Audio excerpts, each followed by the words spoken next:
दोस्तों, सुज़लोन एनर्जी की बात करें तो स्टॉक के अंदर आज काफ़ी बड़ी गिरावट देखने को मिली। अब इस गिरावट के पीछे की वजह को समझेंगे। लेकिन दूसरी तरफ अगर आप देखें तो इस गिरावट का पूरा फ़ायदा जो है वो एफआईआई उठा रहे। जो विदेशी निवेशक हैं उनकी पहली पसंद बना हुआ है सुज़लोन। फिर हमारे इंडिया के जो निवेशक हैं वो क्यों इससे दूर हो रहे, उसको अच्छे से समझेंगे।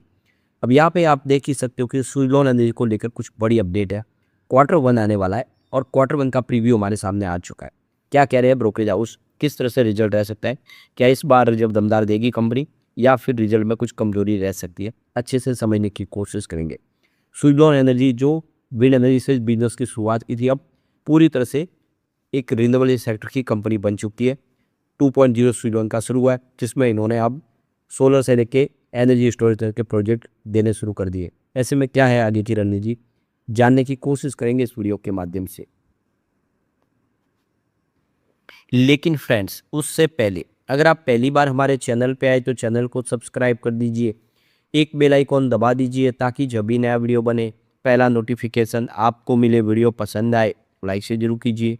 चलो फ्रेंड्स, वीडियो स्टार्ट करते हैं। मैं हूँ आपका दोस्त एसपी दवे और हमारे अपने चैनल ऑनलाइन कमाई में आपका बहुत बहुत स्वागत है। सबसे पहले सुज़लोन एनर्जी के कारोबार की बात करें तो 55.38 पर आप देखें तो यहाँ पे हमें क्लोजिंग देखने को मिली 2.62% की भारी गिरावट के साथ। तो यहाँ पे आप देखो कि 56.87 पर फ्राइडे की क्लोजिंग थी और बिल्कुल वहीं पर इसने शुरुआत की। इंट्राडे में 57.10 का हाई भी बना, यानी कुछ खरीदारी सुबह सुबह देखने को मिली, लेकिन उसके बाद में भारी बिकवाली का जोर शुरू हुआ है, जिसकी वजह से इसने 55.01 का लो बना दिया। तो स्टॉक अब आप देख सकते हो कि 55 के आसपास है। वैसे 38 का लो बना हुआ है इसका। स्टॉक अभी भी बेहतर लग रहा है निचले लेवल से। इसके वॉल्यूम ट्रेंड को देखें तो आज 7 करोड़ का वॉल्यूम था और कल भी 7 करोड़ का ही वॉल्यूम हुआ था। वैसे 2 जुलाई को वॉल्यूम 5 करोड़ के आसपास था और 1 जुलाई को भी 5 करोड़ का वॉल्यूम था। तो ये वॉल्यूम अब देखें तो बढ़ने लगा है। ये भी बात समझ सकते हो आप कि वॉल्यूम में बढ़ोतरी, इसका मतलब कि बड़े फंड हाउस एक्टिव हुए स्टॉक को लेकर। वैसे 30 जून को वॉल्यूम 12 करोड़ के आसपास था, उसके हिसाब से देखें तो वॉल्यूम अभी कम है और 29 जून को 6 करोड़ का वॉल्यूम था। अब इसका एवरेज वॉल्यूम देखें तो वो भी 7 करोड़ निकल के आ रहा है, जितना वॉल्यूम आज हुआ है। तो इसका मतलब ये कि वॉल्यूम बढ़ा हुआ है और यहाँ पे अब संभावना फिर से कुछ बेहतर होती हुई दिखाई दे सकती है आने वाले समय। इसकी हिस्टोरिकल परफॉर्मेंस देखें तो 3 मंथ का जो हाई बना वो 60.45 का है, जबकि 1 ईयर का 68.30 का है। अब 3 ईयर का इसका 86.04 का है और ये इसका 5 ईयर का भी हाई है। कोविड के बाद स्टॉक 86 तक चला गया था, लेकिन ये जो 86 का स्टॉक है ये 5 ईयर का लो इसका 5.23 का है, यानी 5 रुपये से स्टॉक देख सकते हो कि 86 तक पहुंचा था। उसके बाद फिर गिरावट का सिलसिला शुरू हुआ। वैसे इसका 3 ईयर का लो बना हुआ वो 15 रुपये का, उस हिसाब से अभी भी स्टॉक बेहतर है। 1 ईयर का लो इसका 38.19 का है, जबकि 3 मंथ का लो 39.84 का है। उस हिसाब से देखें तो इसने बेहतर किया है। तो सुज़लोन एनर्जी के शेयर में आज 2% के आसपास की गिरावट हुई, जिसके पीछे कुछ बड़ी वजह बनी। तो देखिए निफ्टी 50 इंडेक्स जो है उसमें 0.5% की तेजी, उसके बावजूद भी देखें तो सुज़लोन में 2.5% की गिरावट देखने को मिली। तो ये देखिए इन्वेस्टर प्रॉफिट बुकिंग कर रहे हैं इस समय, और क्योंकि इसके पीछे वजह की ब्रोकरेज हाउस ने इसकी रेटिंग को डाउनग्रेड किया है।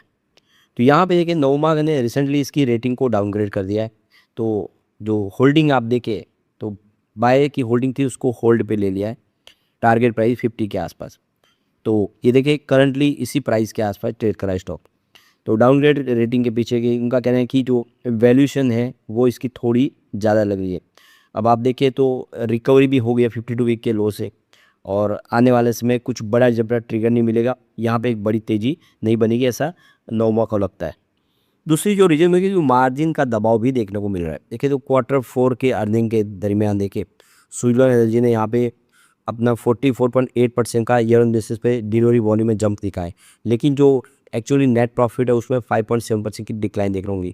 तो यहाँ पर मिसमैच हो रहा है कि एक तरफ कंपनी का वॉल्यूम बढ़ रहा है लेकिन प्रॉफिट उतना नहीं बढ़ पा रहा है। थोड़ी प्रॉफिटेबिलिटी में दबाव की स्थिति बनी हुई है आगे के लिए।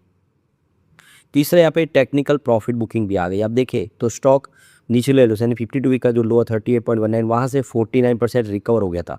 ऐसे में आप देखें तो यहाँ पे प्रॉफिट बुकिंग देखने को मिल रही है। अब इसका जो रेजिस्टेंस है वो 58-59 का लेवल है और यहाँ पे इससे आगे जाने पे कुछ पॉजिटिव माहौल बन सकता है।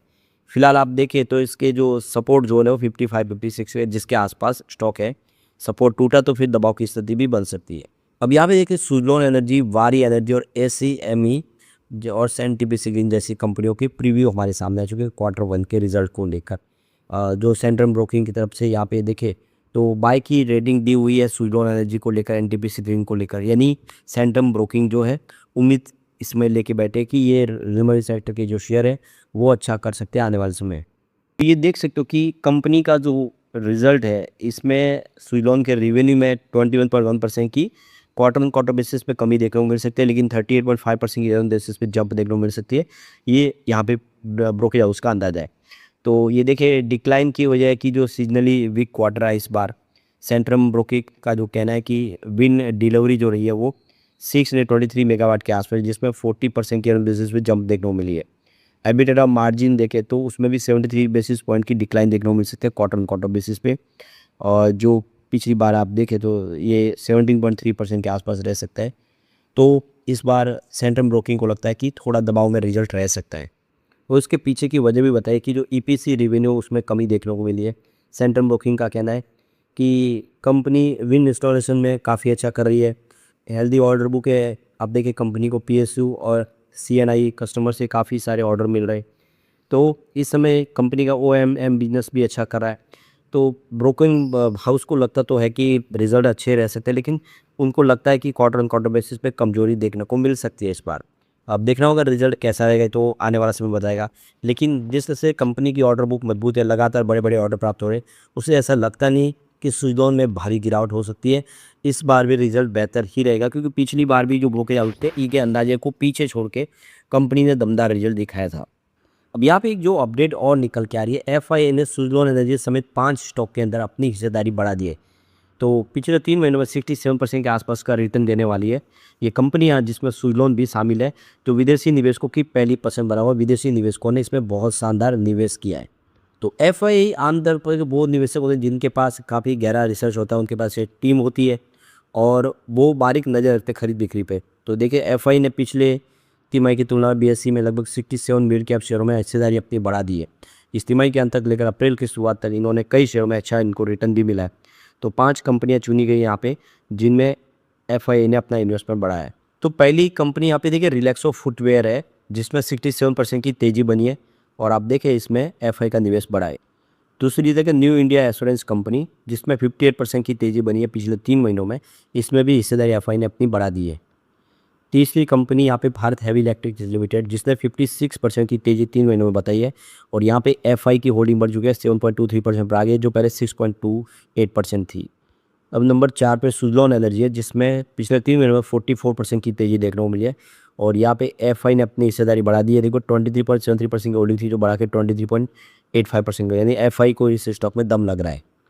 नंबर 5 पे देखिए टाटा टेक्नोलॉजी, जिसने 41% की तेज़ी बताई है और आप देखिए एफआई की हिस्सेदारी बढ़ चुकी है। 5.51% की होल्डिंग थी, जो बढ़ के 5.77% हो चुके हैं। तो ये स्टॉक है जो एफआई की राडा में जो आने वाले समय बेहतर कर सकते हैं।